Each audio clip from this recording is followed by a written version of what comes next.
एक 25 साला लड़का घर से ये बोलकर निकला कि अम्मा मैं 10 मिनट में आता हूँ। उसके बाद अगले रोज उसकी लाश वापस आती है। नाजरीन, ये वाकया है कराची का, जहाँ पर 25 साला मीर रजा, जो अभी एक नौजवान था और एक बिजनेसमैन था, अपना बिजनेस चलाता था।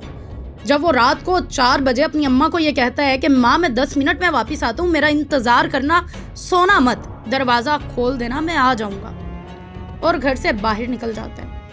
माँ इंतजार करती रह जाती है, दरवाजे की तरफ देखती रह जाती है कि मेरा लाडला कब वापस आएगा, मेरा मीर रजा कब वापस आएगा, कब मेरा बेटा, मेरा लखते जिगर मेरे घर में वापस आएगा तो मैं चैन की नींद सो जाऊंगी। इंतजार 10 मिनट से 20 मिनट का होता है, 30 मिनट का, 40 मिनट का, फिर 5 घंटे, तो फिर 10 घंटे। इतना लंबा इंतजार कि अगले रोज मीर रजा की लाश उस घर में वापस आती है और वो माँ के ऊपर जो है वो क़यामत टूट जाती है। नाज़रीन, 25 साला मीर रजा, जो कि IBA से ग्रेजुएट था और अपना वेफलिक्स की एक ब्रांच जो थी उसको चलाता था। मीर रजा काफ़ी ज़्यादा समझदार था, पढ़ा लिखा लड़का था और अपने घर वालों का इकलौता बेटा भी था अपने माँ बाप का, और उसके माँ बाप उससे काफ़ी ज़्यादा मोहब्बत भी करते थे। सुबह 4 बजते हैं और अपनी वालदा को वो कहता है कि माँ मैं 10 मिनट में वापस आता हूँ, मेरा इंतज़ार करना। 2 मिनट और 30 सेकंड के बाद वो घर से बाहर निकलता है और उसके घर के बाहर एक सफ़ेद रंग की गाड़ी उसका इंतज़ार कर रही होती है। वो गाड़ी कौन सी थी, कौन था उस गाड़ी में, आखिर कौन मीर रजा को लेने आया था? तो नाज़रीन, मीर रजा ने घर से निकलने से पहले एक राइड बुक करवाई थी और उस राइड के थ्रू वो कहीं जा रहा था, तो वो वही उसकी राइड थी जो कि उसका इंतज़ार कर रही थी। 2 मिनट के बाद मीर रजा अपने घर से बाहर निकलता है और उस सफ़ेद रंग की गाड़ी में बैठ जाता है। वो गाड़ी वहाँ से निकल पड़ती है। बादशाह पुलिस के मुताबिक कैमराज में ये देखा जाता है कि वो गाड़ी एक जगह पर जाकर रुकती है। वहाँ पर मीर रजा उतरता है, गाड़ी वाले को पैसे देता है और फिर 300 मीटर तक पैदल चलकर जाता है। पैदल चलने के बाद आगे जाकर वो एक और गाड़ी में बैठ जाता है जो कि उसका इंतज़ार कर रही होती है। यहाँ पर यह बात क्लियर हुई कि वो जिस गाड़ी में गया वो तो उसने इन ड्राइव बुक करवाई थी, लेकिन आगे वो जिस गाड़ी में बैठा वो कोई और था और उसका लगातार इंतज़ार कर रहा था।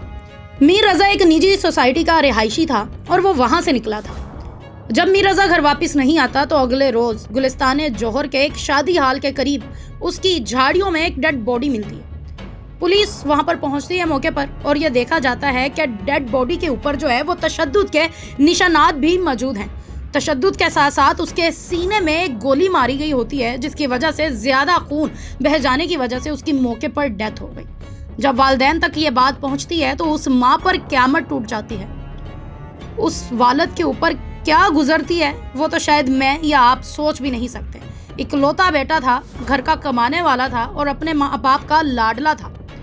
नाजरीन, एक अच्छा खासा वो बिजनेसमैन था और अपनी वेफलिक्स की ब्रांच चला रहा था। पुलिस जैसी इन्वेस्टिगेशन जारी करती है तो पुलिस को ये मालूम होता है कि वो अपने घर से सुबह 4 बजे निकलता है, एक गाड़ी में बैठता है, फिर आगे आकर वहाँ पर उतर कर कुछ कदम चलने के बाद किसी दूसरी गाड़ी में बैठ जाता है और फिर उसकी डेड बॉडी जो है वो गुलिस्तान जौहर में मिलती है।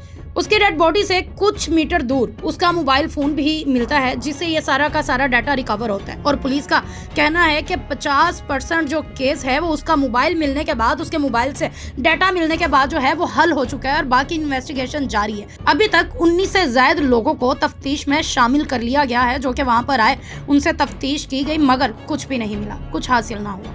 पुलिस का ये कहना है कि उस रोज़ मीर रजा जो था वो अपनी दुकान पर भी नहीं गया और उसकी सारी की सारी मशीनरी वैसे की वैसे ही थी जैसे कभी उसने इस्तेमाल ही नहीं की। उसने दुकान नहीं खोली और उससे ये बात साबित हुई कि इसमें उसका कोई करीबी जानने वाला ही मुलव्विस है। मीर रजा के वालिद का ये कहना है कि मेरे बेटे की किसी से कोई दुश्मनी नहीं थी, उसकी कोई ज़ाती रंजिश नहीं थी और उसकी अगस्त में शादी भी तय पा चुकी थी, जो कि उसकी शादी इस माह होनी थी, लेकिन शादी से चंद रोज़ पहले ही मीर रजा को बेरहमी से कत्ल कर दिया गया। इस वक्त एक हैशटैग चल रहा है, जस्टिस फॉर मीर रजा। कराची के सारे नौजवान जो है वो सड़कों पर निकल आए हैं कि मीर रजा को इंसाफ दिया जाए। उस मासूम लड़के को नाहक कत्ल करके इंतहाई ये ज्यादती की गई है उसके वालिदैन के साथ। इन्वेस्टिगेशन भी जारी हो और पोस्टमार्टम जो है वो भी कर लिया गया, लेकिन पुलिस ने जो अभी कब्र कुशाई करनी थी ताकि उसकी डेड बॉडी को निकाल कर उसका पोस्टमार्टम करके मजीद चीज़ों को देखा जाए, लेकिन मीर रज़ा के वालिद ने इससे इनकार कर दिया कि हम कब्र कुशाई नहीं करवाना चाहते हैं, हमारा बेटा अपनी अगली मंजिल के लिए रवाना हो चुका है तो हम उसको नहीं छेड़ना चाहते, लेकिन हम इंसाफ चाहते हैं कि हमारे बच्चे को इंसाफ मिले। आपको क्या लगता है कि इस केस में कौन मुलविस है? आखिर वो कौन लोग थे जिन्होंने मीर रज़ा को आधी रात को बुलाया और मीर रज़ा दौड़ता हुआ अपने घर से चला गया? सुबह क्यों नहीं गया? और फिर वहाँ पर जाकर उसकी ऐसी कौन सी बहस हुई, कौन सी रंजिश थी जिसकी वजह से उससे तशद्दुद का निशाना बनाते हुए बेरहमी से कत्ल कर दिया गया? पहले तो ये भी कहा जा रहा था कि उसकी बॉडी को जलाने की भी कोशिश की गई है, लेकिन पुलिस ने कहा कि हमें ऐसी कोई शवाहत नहीं मिले जिससे ये साबित हो सके कि मीर रज़ा की बॉडी को जलाने की भी कोशिश की गई। लेकिन ये केस अब मज़ीद उलझता जा रहा है। कराची के हाई प्रोफाइल केसेस में से मीर रज़ा केस भी एक ऐसा हाई प्रोफाइल केस है जिसको इस वक्त पूरी दुनिया देख रही है कि आखिर कौन था वो जिसने एक मासूम लड़के की जान ली। आपकी राय कमेंट्स में ज़रूर दीजिएगा। मुझे इजाज़त दें, मिलते हैं अगले व्लॉग में, तब तक वस्सलाम।